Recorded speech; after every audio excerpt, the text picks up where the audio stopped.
You hear people talk about this one a lot. The 11-mile ride from Hengistbury Head to Sandbanks. Is it really the best cycling coastal path in the UK? Well, it has this reputation for huge sea views, famous landmarks, and a history that goes way back to the Iron Age. But does it live up to the hype? Well, today I'm gonna cycle the entire thing and find out for us. We'll check out everything from the headlands to Millionaires Row, and I'll give you all the tips. Now let's see if this is the ride to rule them all. So come on guys, let's get exploring.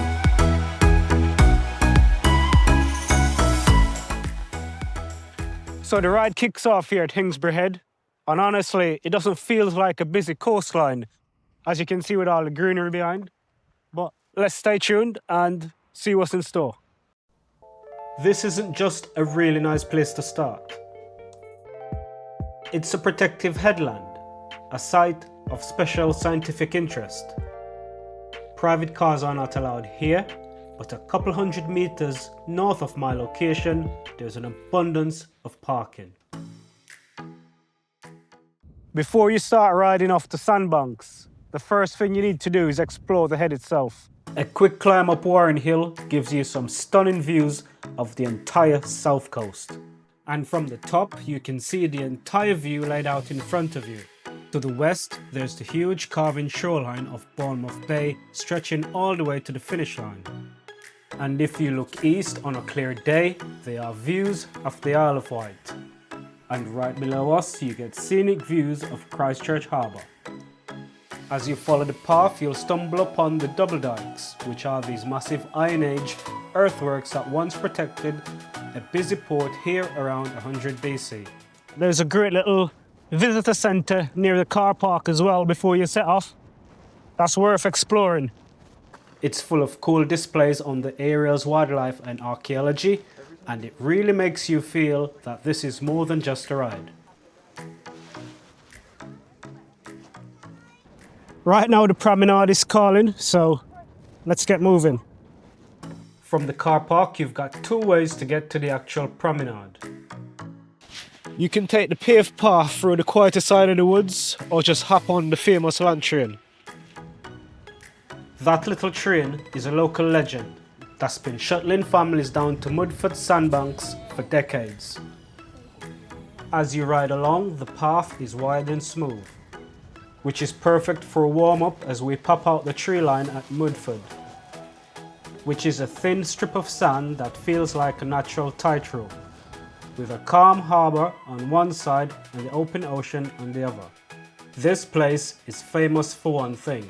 It's colourful and unbelievably expensive beach huts. And these aren't classed as little sheds for your deck chairs. They're classed as exclusive properties. Believe it or not, some of them have sold for over £400,000. The views from here are just magnificent. There's also a ferry that runs to the other side of Mudford Quay if you want to extend your adventure. On one side you got Christchurch, and then on the other side you got the English Channel. It's a fun little side trip if you've got the time. However, we're going to be heading the opposite direction. Ride past those famous huts and join the main promenade, which is going to be your home for the next couple of miles. This is when the whole feel of the ride changes. We're leaving the wild headlands behind and diving deep into the classic seaside experience.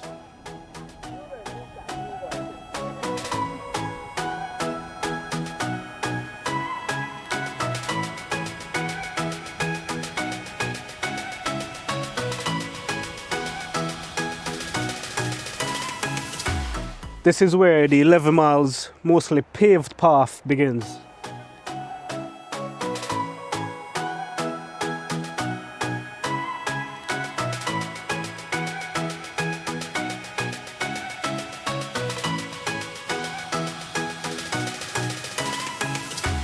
The stretch from Southbourne to Boscombe is all about breathing in that sea air and enjoying some amazing traffic-free cycling.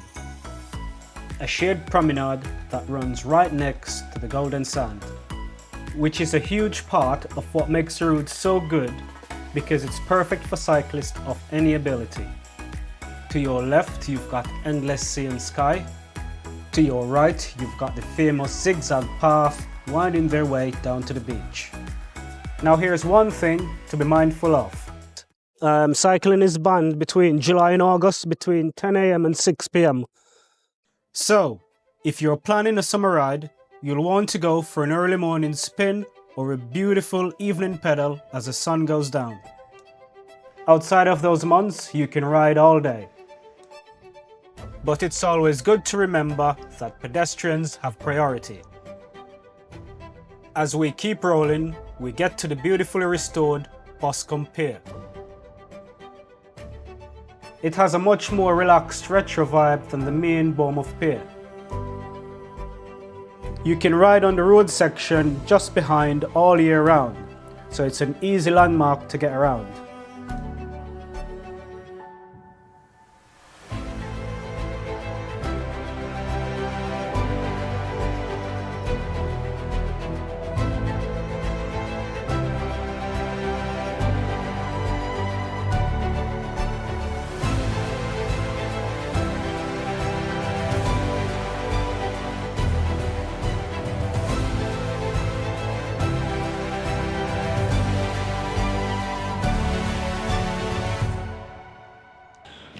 As you can see, this whole stretch is dotted with cafe and toilets, which makes it super easy to stop for a drink or even a brew.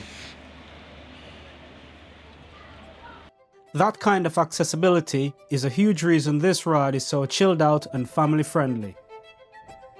If you're enjoying this coastal spin and already thinking of your next ride, why not subscribe to the channel?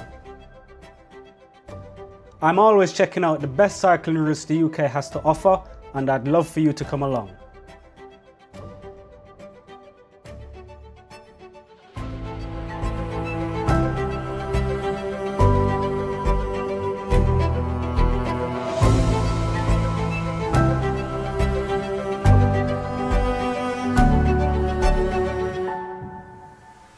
Leaving Boscombe, we're heading to the heart of it all, Bournemouth Pier. This is by far the busiest and most iconic part of the ride. The promenade is normally a hive of activity with arcades, shops and thousands of people on holiday. I recommend it's a good idea to go slow or even hop off if it's super crowded. And it's such a great contrast to the peace and quiet we had at Hengistbury Head. And it shows you another side of the ride. The way it blends natural calm with lively beach culture. So we pretty much just left Boscombe Pier. In the horizon over there, that's Bournemouth Pier. There should be a few cafes over there as well, so we're gonna have a quick stop. Get a warm brew just to warm up, but if I pull up now, or I just turn around and show you the views from where we just left.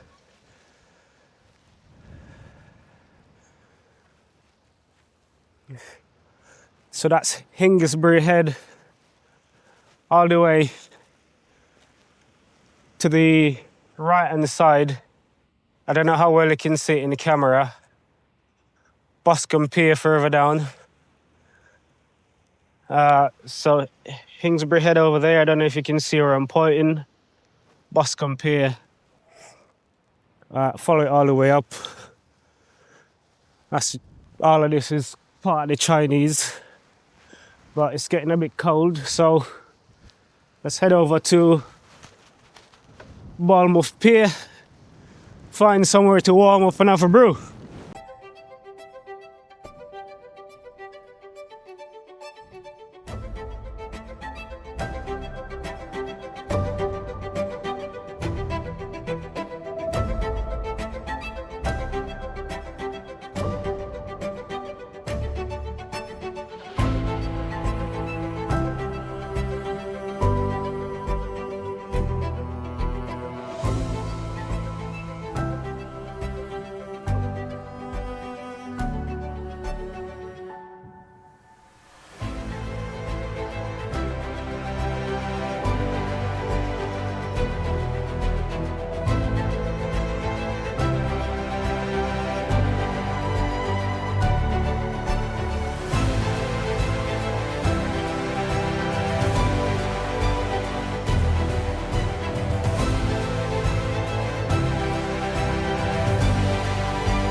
Just past the pier, the ride's personality changes all over again as we enter the Chinese.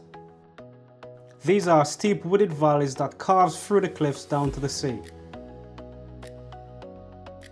And before we hit the final stretch, let's talk about the practical stuff. If you don't have your own bike, you can hire one. This area is covered by a bike share scheme as well. So they've got an app with locations scattered all over the place where you can do drop-offs and pickups. The route is about 11 miles one way, but you can easily do shorter bits of it. Between Bournemouth and Boscombe Pier is a really popular ride. It's about 3 mile round trip, so that's one to think about as well. The whole thing is part of the National Cycle Network, so well signed and easy to follow. So don't feel like you have to race it. A relaxed pace with a few stops could take you an hour or two each way. The beauty of this ride is that you can choose from many options of things to do.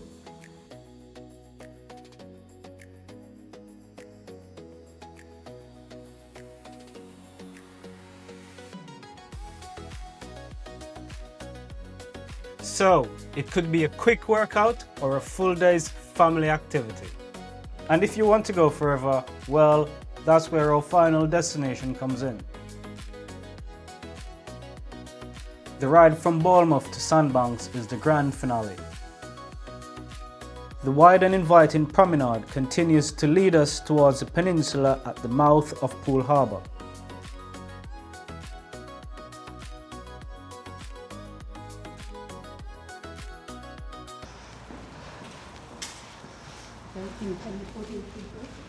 This is Sandbanks Beach, quite a popular beach.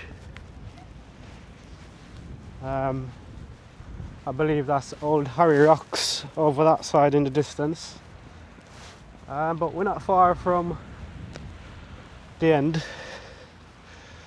Just going to do a bit of exploring here and then get back en route.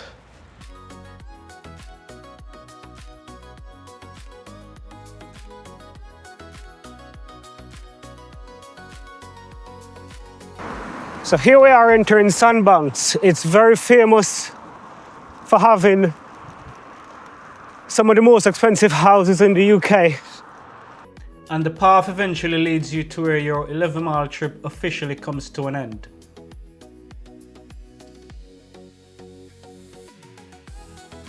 But your adventure doesn't have to stop here. This is the home of Sandbanks Chine Ferry. Doing this opens up miles of amazing cycling in the Purbecks. So we've travelled 11 miles, we've seen Iron Age hill forts, Victorian priors, and we've seen Millionaires mansions. So is this the ultimate coastal ride? For me, it's a massive yes, and it all comes down to one word: variety. It's a ride that works for everyone. It's beautiful, it's enjoyable, and it's varied. So don't forget to subscribe and keep riding until I see you on the next adventure.